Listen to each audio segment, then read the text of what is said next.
And welcome to Feelings Matter, brought to you by Feelalytics. I'm Michelle Stinson Ross. And I'm Tina Schweiger. Welcome back to our second discussion around emotional awareness.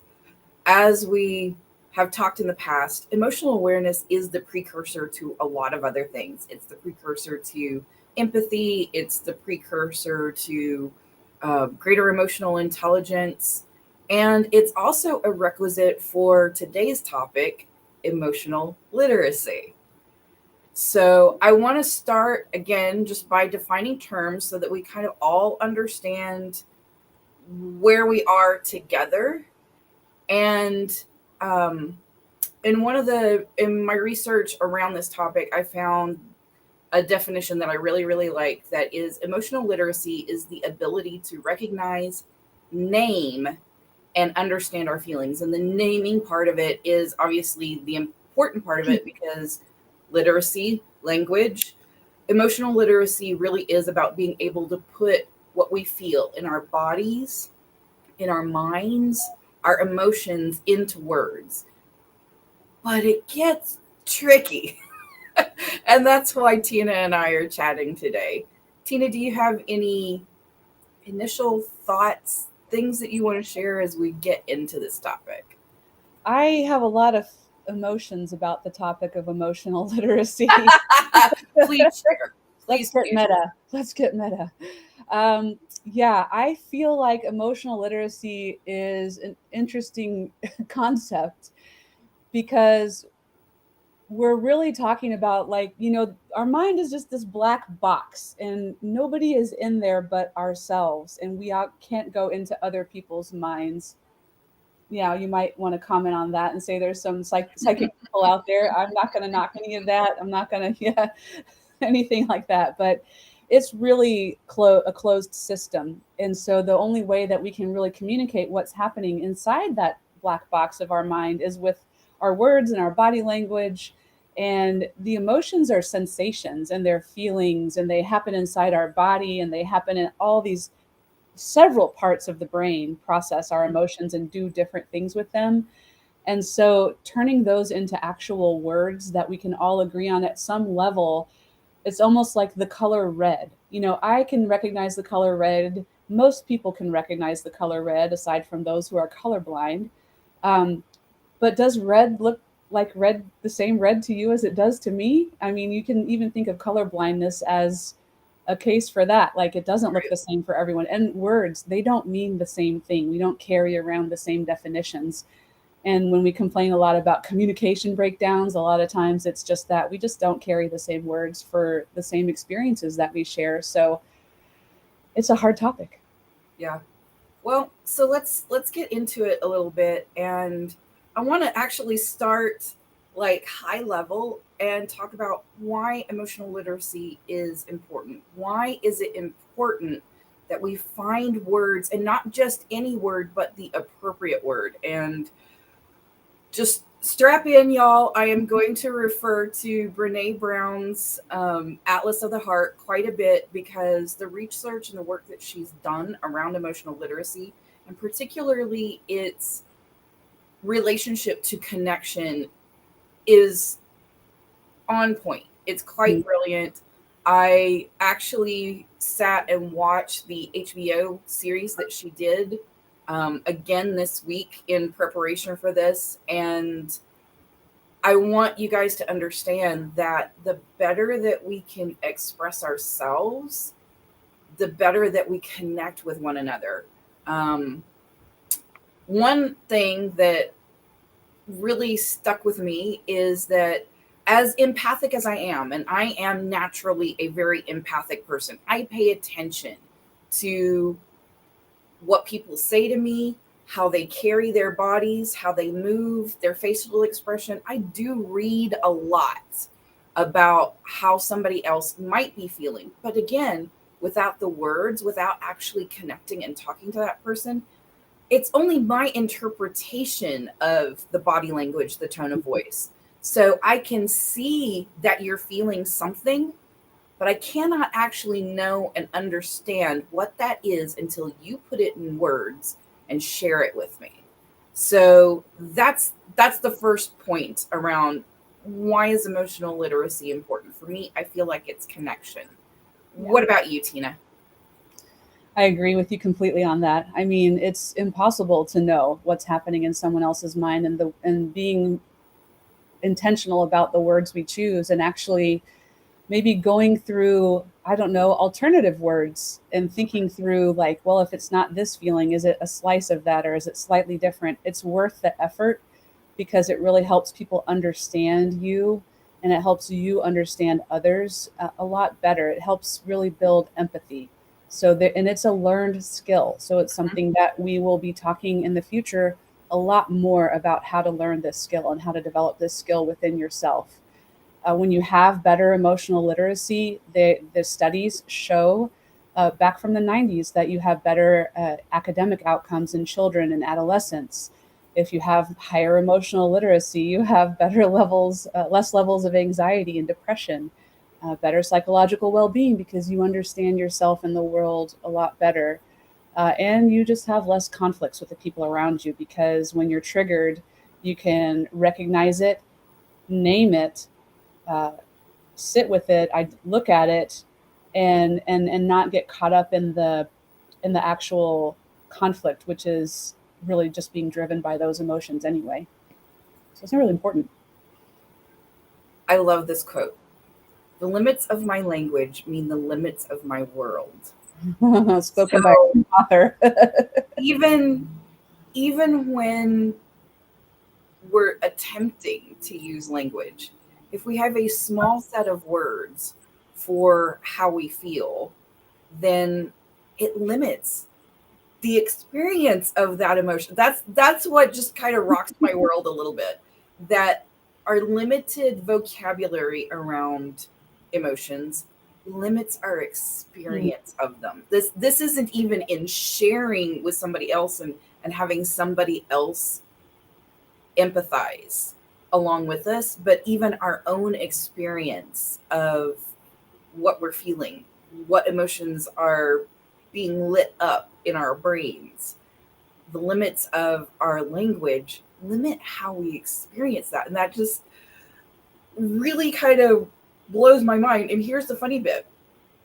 In the research, Brene Brown states that one of the things they did was they surveyed a huge group of people and asked them, what feelings, what words can you identify in the moment that you're feeling them? So she didn't just ask for, how many emotion words do you know, right. but how many emotion words do you actually recognize in the moment that you're feeling them? The shocker is overwhelmingly the number is three. Yeah. Oh, Most people will admit that they can identify and name happy, sad, and mad. And that's about it. In the moments that they're feeling them, those are the three that most people are certain that they can name. mm. And those are such general terms. Do you want to dive into that aspect of it for just a second, Tina? Just how general happy, sad, and mad are. It's like the red, yellow, and blue of the color wheel. you know, the primary colors. It's just those are the primary ones, and so that's kind of like most people have a painting palette that just consists of red, yellow, and blue. And if all of our artists in the world only painted with red, yellow, and blue, we'd be missing out on a lot of experiences in visual art. But I think that the same could be said for our emotional experiences when we only really just default to the primary colors, those red, yellow, and blue emotions, happy, sad, mad. Mm-hmm. It's a very limited experience that we have, and we can have a much richer experience by getting more granular. That's that emotional granularity. Mm-hmm. What is behind what? Well, what kind of happy is it? Is it Right. like you're, yeah? So you can kind of start diving in there and seeing what's underneath those. But yeah, that's crazy. Well, do we want to talk for just a minute? Because one of the things I noticed in a lot of work, particularly around positive psychology, emotions, all that kind of stuff, is that the lexicon, the glossary of emotion words that are studied tends to be the more difficult. I don't want to say, positive, negative, because our emotions just are. They're Mm-hmm. they're neither good nor bad until your behavior kicks in, right? Mm-hmm. But as far as the difficult emotions, the ones that we characterize as negative, the ones that we don't want to feel, they're Mm-hmm. uncomfortable. We don't enjoy the experience of these emotions. There's a lot more language, at least that I can see. You correct me if I'm wrong, around those emotions, and a lot of the self-help books are around how can I have more joy in my life? How can I bring more happiness into my life? Whereas I'm like, is it that you need more of it, or that you need to get better at recognizing it when it's happening to Yeah. Wow. That's that's a good point. you? So we already have tons and tons of words about the difficult emotions. Let's talk a little bit about the emotions that we enjoy, Oh the God. emotions that, bring light and color to our lives. So, what other words, what can we add to our vocabulary to expand our range of happiness, Oh my if I put it that gosh. way? Well, yours truly here, of course, in my ever so nerdy self, as I was going through to try to create this model for philolytics, I went and tried to find every emotion word I could find so that I could conduct a little affinity clustering. Mm-hmm. And as a designer and a scientist, I kind of use both techniques as I'm developing things. Sometimes I'm over here in science land, and sometimes I'm in designer land. And when it came to all the emotions, it got to be designer land. Um, the I'm going to pull up my sheet because I literally decided on 144 emotion terms, and of those, half of them that we don't enjoy feeling, and then half of them that are more enjoyable to feel. And I can just, yeah, 144 is a great distance four, from three. three. I know. Oh my gosh, that is such a huge difference. But I can dive into some of those. I Yeah, didn't have let's. that spreadsheet open, but I'm opening it at the moment. We can edit this out of our final, but if you're watching right now, just bear with me because my internet is slow because we're recording podcasts and stuff. Um, so let's go for here. I'm ready. Okay, so if I'm thinking about a positive, like not positive, I'm going to use the word an enjoyable feeling, such as, let's say, positive interest. So this is kind of a subtle positive, like a subtle, delightful feeling. And it's that moment where you're like, huh, I'm interested in something and it makes you happy. Like there's this positivity, there's this like good feeling around being interested in something. So it's Mhm. interest. Now that can have a lot of different slices. There's something called sentimental, where you're remembering something in the past, like you're going into I guess it's the hippocampus where your memories are stored, and the memories have emotions tied to them, and we can activate those memories, and we can think back to times when we felt really a lot of love or a lot of happiness and joy. And the act of remembering and revitalizing those positive happy feelings is like feeling sentimental. So that's that positive interest, but it's a different slice. There's like being really focused, like, yeah, I'm in the flow state, I'm tuned in and I am super focused. There's, anticipation. It's like Mhm. it's not surprise, it's not a big emotion, but it's a subtle good feeling emotion, like something good is about to happen. There's just liking. We're busy, thumbs up and everything all the time. Right. There's intrigued. I'm intrigued and interested in what we're saying. There's enlightened. That's a whole different level of positive, like good feeling. Epiphany. That's like it's interested, but it's like That's it comes that's over like you all at once. in some way my mind is blown in a good Yeah. way. Craving, surprise. So surprise, flow, awe. There's mind blown. So all of those, there's 12 or so that are just different angles of a category that's a subtle, good feeling of I'm focused on something and I'm focused on it in a good way. It feels good. It's positive interest. So that's one example of just one of the 12 categories and how you can get way more granular Nice. within that. Nice. All right. So that actually leads me to my next question. Clearly, why is emotional literacy so hard? So we need Well, words. We need more words, but there's a little bit more to it than just that, right? I hope I can help make it easier someday. There's no guides for this. I mean, there's No. no standards. There's, the research and the models that have been created are pretty bare bones. They're like, oh well, we have anger and like fear, and they're opposites. It's kind of like primary colors, but maybe we've only gotten down to the secondary level of colors. But we have, combinations, and there's a whole art. Emotions can be like go into this art world. I mean, think about how emotions intersect with art. Art makes you feel things, and movies make you feel things, Right. creating them to make you feel things. But it is hard because there isn't any uh, agreed upon curriculum. There's no way. There's no really great way of teaching it. There hasn't been a lot of interest in our culture.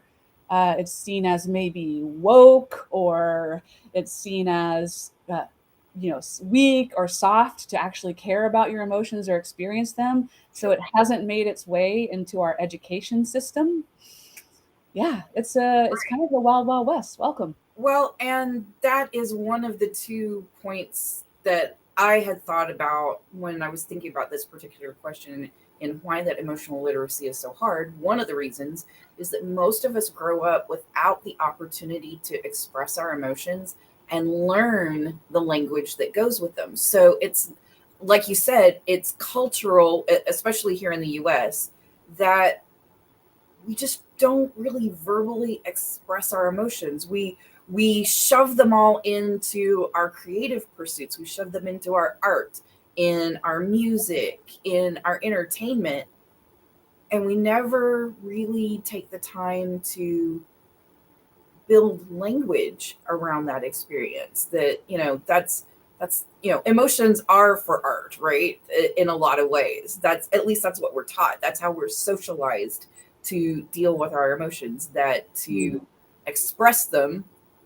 I keep going back to like thinking about raising kids, right? That in a moment where my child is frustrated and moving into anger and we're in the middle of shopping, it is just not appropriate to express that, socially appropriate to express those feelings in a visceral, loud what. And so we wind up shutting down our children Hmm. when we should be teaching them how to manage what they're experiencing in that moment. And that's so much harder. It's harder on us, it's harder on everybody else around us, because all of a sudden we stop worrying about what's going on with our kid and being a good parent and worrying about what everybody else thinks of me in that moment, right? Yeah, emotions are scary. Like if you express them in front of another person, what's the first thing that you tend to do? Apologize. Yeah. Whoops, my emotions came out and they spilled out all over into this situation. I am sorry. Well, some people don't, but if you're a little bit more emotionally aware of what's happening, and you're aware that it did happen, and you're aware that it impacted another person, you Mhm. probably apologize for it. But why should we? Why should we apologize for that, really? But we're taught that it's shameful and it's scary. And if you think about like, like a good, even just recognizing like these good feelings, it could be like a gateway into like actually recognizing more of your feelings. Mhm. And I was taught it, no, at least just like shove these down. Like these are things that you know they're for another time, they're for another place. You deal with those on your own. Like, don't bring your emotions to the workplace, don't bring your emotions to the conversation. Just like we're expected to have them just packed away in this little suitcase, in this little box, just like off in the corner, and just like leave it, like a dog, like leave it. So you open that box and start looking in there, it can be really scary. even looking at the good feeling ones, but you start getting into the things like contempt and judgment and rage, Mhm. it could be really scary. So just our own, a bit like whether or not we as humans have the courage to look at our own emotions makes Right. it hard. Right. Well, and then you mix in the fact that not everybody on the planet speaks the same language. And it's like, okay, that's great, but our friends in Mexico and South America have different words for this, for similar feelings, because they use a different language. You know, So you throw that into the, it's like already we don't use words to deal with our emotional experiences, and then you add on that not everybody uses the same words for the same things. it would be great. And in fact, I'm going to ask our friend ChatGPT really quickly, like which language has the most words for emotions. Because we didn't do that research in advance, but we can do it right now. And uh, it's giving me the, of course, as of my last training cutoff in September of 2021. I'm very Right. familiar with that Right. date. Um, well, it's typing and saying like in Portuguese, there's an emotion called suadade. I don't know. I'm not going to pronounce it well. Suadade. Suad. Somebody who knows how to speak Portuguese, please tell me how to say this. A deep emotional state of nostalgic or profound melancholic longing for something or someone that might never return. We don't have a. I Yeah, don't we think don't we have have a a word. word for that. It's interesting that you say that, because one of the audience members in Brene Brown's series brought Hmm. up that word. She said there are words in Portuguese that express nuanced things that we just don't have Yeah. in English. So I find that really interesting. So there's one other thing that I thought about when I was thinking about why is emotional literacy so hard? Hmm. And it's the neuroscience. It's the way our brains are made up, because I mean, at its most basic, language lives in a very different part of the brain than emotion. And I'm like, okay, there's like a physical, neurological, biological reason why emotional literacy can be difficult too, right? Yeah, inside our that black box, it's happening in a lot of places. The amygdala, we've talked about that a lot on this show, and that's where we process a lot of those fight or flight, like fear and anxiety. And those big emotions are often coming from that amygdala, which are like almond size on either side of your brain, kind of right back here. Mhm. And then the hippocampus is processing memories and storing your memories, and also the emotions that go with those memories. And so, that's an interesting area to store them. But the prefrontal cortex up here, where we do all of our thinking and we make our decisions, and this is kind of our thought part, is taking all of the input from the memories and the emotions that come from those, from the sense of the insula, which is, I don't even know where that is in the brain, but I could figure it out. The insula is introception, and that's the sense of the internal state of the body.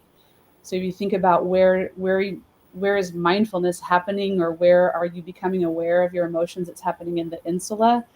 And Mhm. then there's the anterior cingulate cortex, which is up here as well, and that's also processing emotions. And it's actually doing a lot of the work to like connect and process the significance of all of the emotions and all of the responses that are happening at once. So it's like a big spaghetti bowl. And then don't forget there's neurotransmitters Mhm. like serotonin, and transmitters that are chemically regulating our emotions as they're going, dopamine, different norepinephrine that are helping to process and regulate the emotions.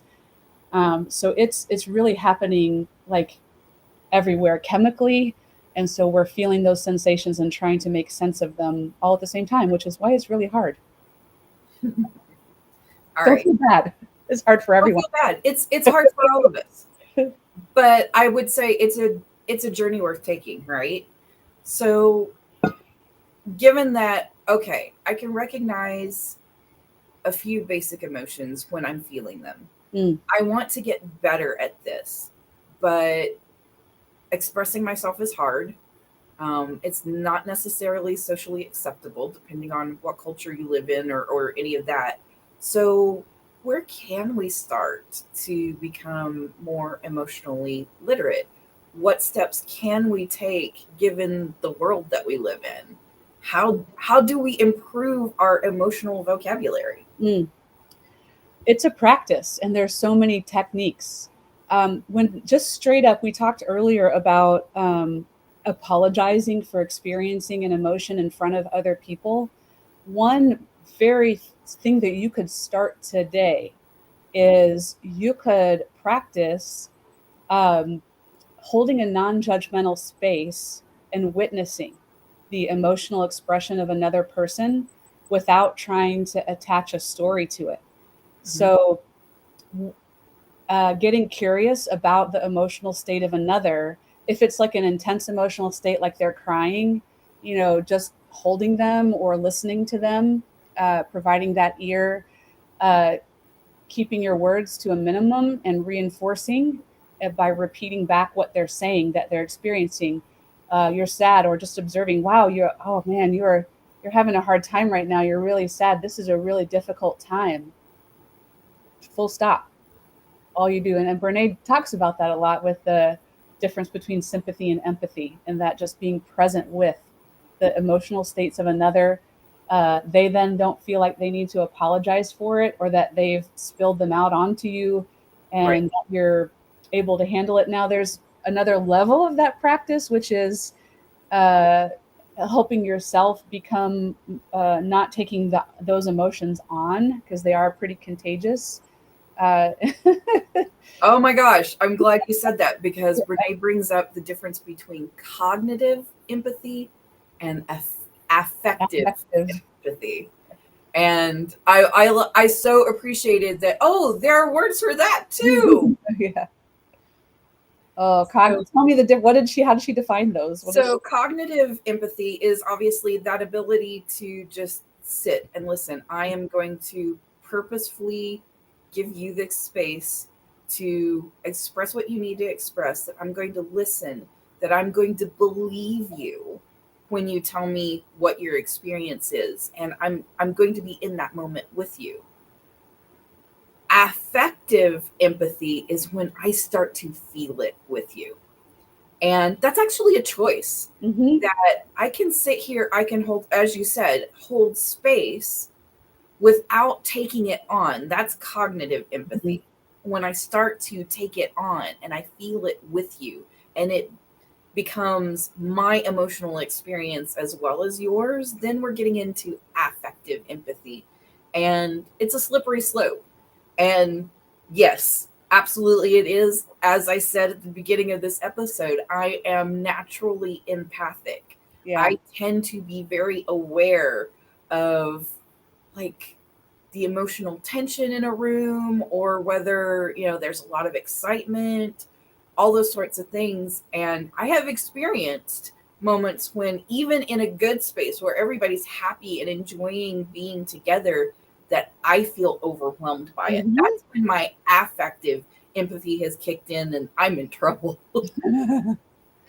That is the hard part about being a naturally empathetic person. I am too, and I've been experiencing a lot of affective empathy, but Mhm. I've been training myself to be a bit more cognitive in my empathy so that I can really honor the space of another person's emotional experience without having my own emotional experience spill out onto it. Um, it's hard, all of it. So she gave a very interesting demonstration of it.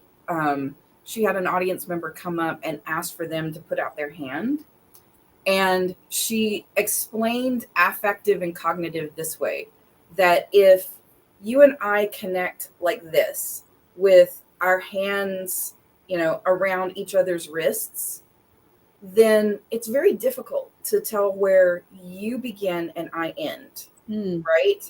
We're enmeshed Mm. with one another. Mhm. That's affective empathy, where we're so deeply enmeshed and in it together that we can't actually tell whose emotions are spilling out at that moment.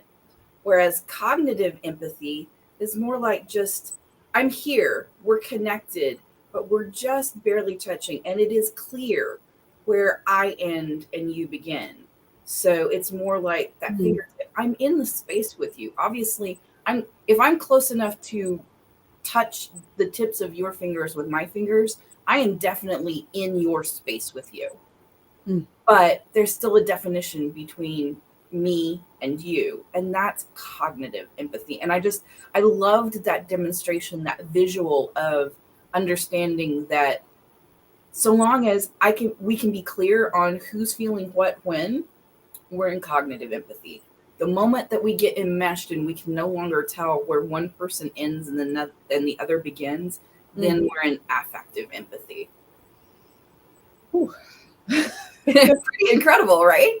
Getting like tired already just thinking about it. Um, so yes, obviously making space for other people to explore the words of their emotional, experience is important.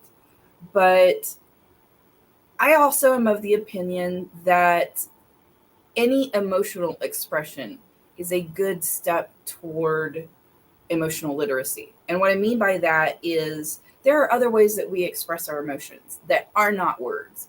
Some things, I mean, especially in those moments where we're dealing with something really, really difficult, we may not have words at all, and all we can do is groan, right? We can make noise that isn't necessarily words. That's still an emotional expression. Yeah.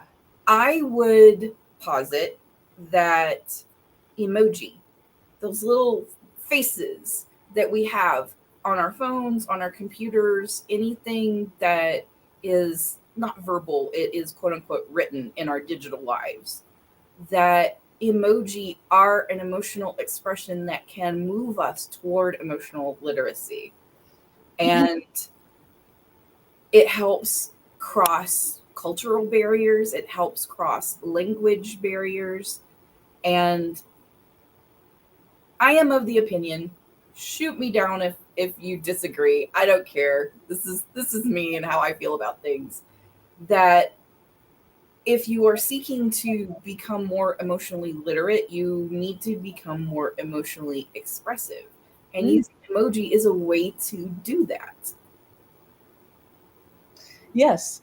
And we did the research on that last year. And actually, we can prove it's a valid form of emotional expression. So the reason that to segue a little bit to context, but we launched Feelalytics a few years back, and when you and I, Michelle, were going and we're talking to different businesses about measuring emotions and why they need to measure the emotion states of Mhm. whomever they're trying, and then aggregate those and then follow the data and actually like listen and watch and follow emotional trends, Mhm. and then actually be intentional about what emotions you want to cultivate. Well, the way that we've done that is through gathering emotional reactions with emoji. And that's been our biggest question as we've been going is, well, how do you know? I mean, emojis are just these little cartoons. I mean, they're silly. They're very kind of culturally devalued or demeaned Mhm. as like childlike or Yeah, just. childish, definitely. Mm. Well, gee, isn't emotional expression deemed as childish especially in American culture? Yeah, that might just be spilling over some, but yes, it is. So we actually compared. So we had what we went off of was an old measure of emotional affect, which is the positive and negative affect scale. And it's 20 emotion terms, and it asks you on a scale of 1 to 10 how you feel in the moment on all of these 20 different emotions, which is arguably a difficult assessment to assess given what Brene found about people who are just really Right. experiencing three. So how would you expect them to answer on a scale of 1 to 10 about 20? Oh, and the kicker is that most of the time that scale, that piece of paper is put in front of somebody is when they're in the doctor's office asking for help for depression, anxiety, what so they're already in a very difficult emotion space and it's like, here, fill out this survey. I know. So we used that scale and we used all the emotion terms on that scale. And then uh, trying to figure out which emoji went with which emotion term was quite the work effort. Some were obvious: happy, smiley face, right? Angry, angry face.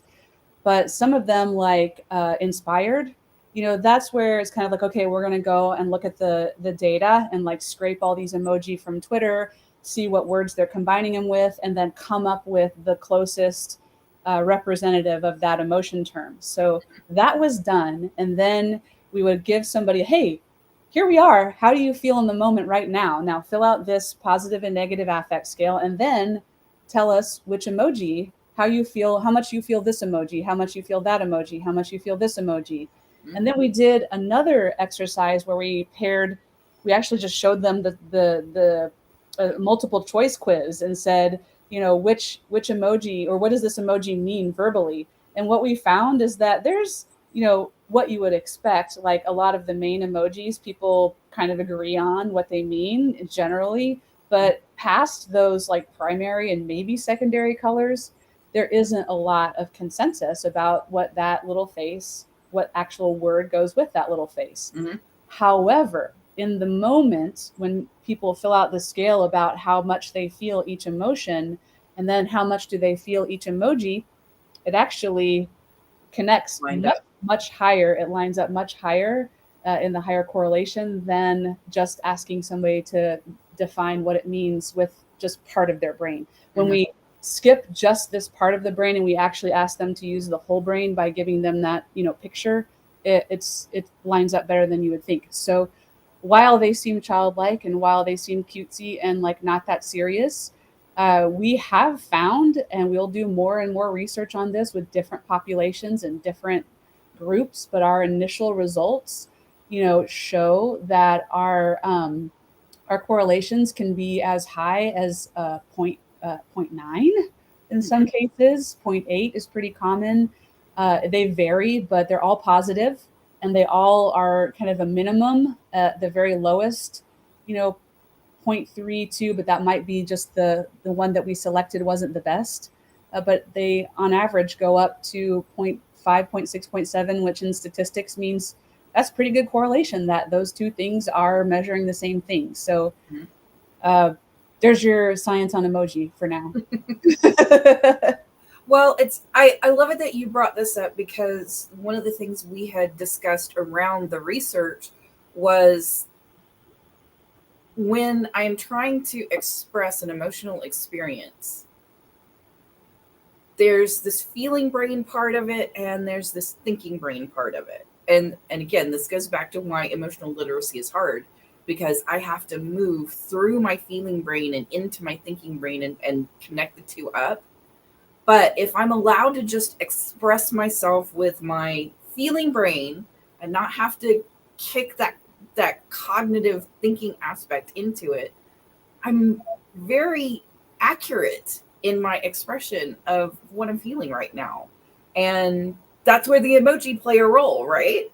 Yes. And for me, it's super exciting because really, when I asked, go doing literature review and you're looking for measures of emoji, there's things called emotional literacy scale, but it's just using the Likert scale, the numbers from 1 to 10. There aren't any scales that actually just grab the emotional reaction at the time or in the moment. And then, so I'm excited because it's a new way to connect and to understand each other at scale, and for people that don't know each other to actually connect and be able to understand the experiences that other humans are having. So we're getting close to the end of this. I see we have a couple of viewers live online. I want to make sure that you guys have an opportunity to contribute to the conversation if you have anything you want to add on emotional literacy, or if you have any questions about it that you want us to possibly address before we wrap this up. Feel free to drop it in the live chat of wherever you're watching this. I will make sure that we post it on the screen and talk about it if you've got a question. But I just want to make sure that you guys know that if you're watching live, absolutely, please drop comments, questions, whatever. Please be kind and thoughtful of your fellow audience members. But aside from that, be a good human, but please engage in the conversation too. I like this because I think when it comes to emotional literacy in particular, it's a loop. It's something, it's a journey that we're not ever going to complete, right? As we get better in one particular type of skill, we can go back and revisit and improve another type of skill. But the cycle just goes round and round and round.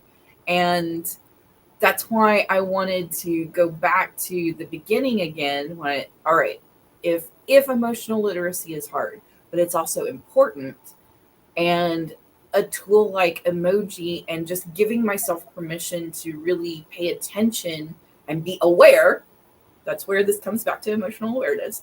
Be aware of what I'm experiencing, what I'm experiencing, and try to express it in some way, shape, or form, gives me the open door, gives me the time to think about that and go, oh, there are words that go with this, Mm. right?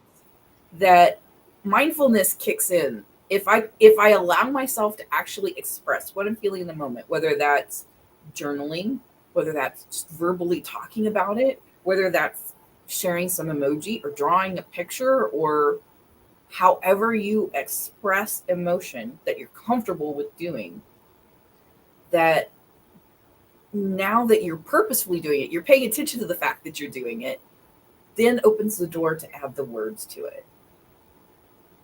I love it. Ah, deep breath. And It's then a lot. It's a lot to take in. it is. And I feel like a nice sense of self satisfaction for having attempted to tackle such a challenging topic, and will continue to do so. Looks like we do have one question. We do. I'm going to put it on the screen. So, our friend Emma asked, do you feel like a good first step for someone that hasn't been used to identifying their emotion? Whoops, didn't even say those words. Um, for someone who hasn't been used to identifying their emotions, would be to use emojis. Yes, it's a great way to express. Yeah, absolutely. There's so many. We have what, a couple thousand Mm-hmm. keyboard. Not all of them are emotionally relevant. Some of them are very practical, or symbolic in nature, and they can communicate much more concrete concepts. But there's a whole bank of emoji in there, and some have cultural meanings as well that you may or may not know of. But it adds another level of context, to what you're saying, and then that will help you not only express yourself in a way that's more dynamic, but it's going to help you be understood, probably in the way that you intend. I'd say that it'd be better to use an emoji to express your emotion than trying to pick the right word. Honestly, given the research that we've done, it's just a bit more accurate if you use an emoji than if you try to pick the right word, since most of us really only kind of go no deeper than those primary colors. Right. Well, and I would also say, let's think about the emotional check-in for a moment. The emotional check-in is a practice. It is a skill that you can develop. Obviously, you can just like stop at any moment and ask yourself, how do I feel right now? Mm-hmm. And sometimes the word may be hard. So, in that case, rather than say a written journal or however it is that you want to compile this, grab your mobile phone, and in that moment of asking yourself, how do I feel right now? Press all the emoji that, whether it's one, whether it's five, whether it's 10, grab all the emoji that seem appropriate in that moment. Make no judgment call about it. Mm-hmm. Don't put any limits on it. Just like mash the emoji, set it down, walk away, finish experiencing that, and then when you've got more space, more mental space, go back and look at that and then assess, well, what do those emoji actually mean? What was I feeling? It. See if you can add words to what those emoji that you put down in the moment. That gives you the time and space to like process that emotion a little bit and then come back and understand it. Absolutely. That's a great way to do it. It's a great tool. You have it right in your pocket probably every day. Use it. I think that's it for us, Yeah, Tina. I think so. Any closing remarks? Nope. I'm just going to apologize for feeling embarrassed about my hot flash right now. But other than that, it's just if you lasted this long, you just got a little giggle. So, well, thank you so much. Thank you, Emma, for the question. We really appreciate your watching and tuning in. Thank you, Tina, so much for your insight, your research, your way of looking at the world is so helpful in unpacking this. And thank you, Michelle, for your empathy, your interest, your passion, your relentless dedication alongside me and walking this path with me. Thank you. Everyone, that's gratitude. Yes, absolutely. That is gratitude in so many ways. Thank you so much for tuning in, and please join us again next week. We have one more portion on this general topic of emotional awareness, and we hope you will join us again next week.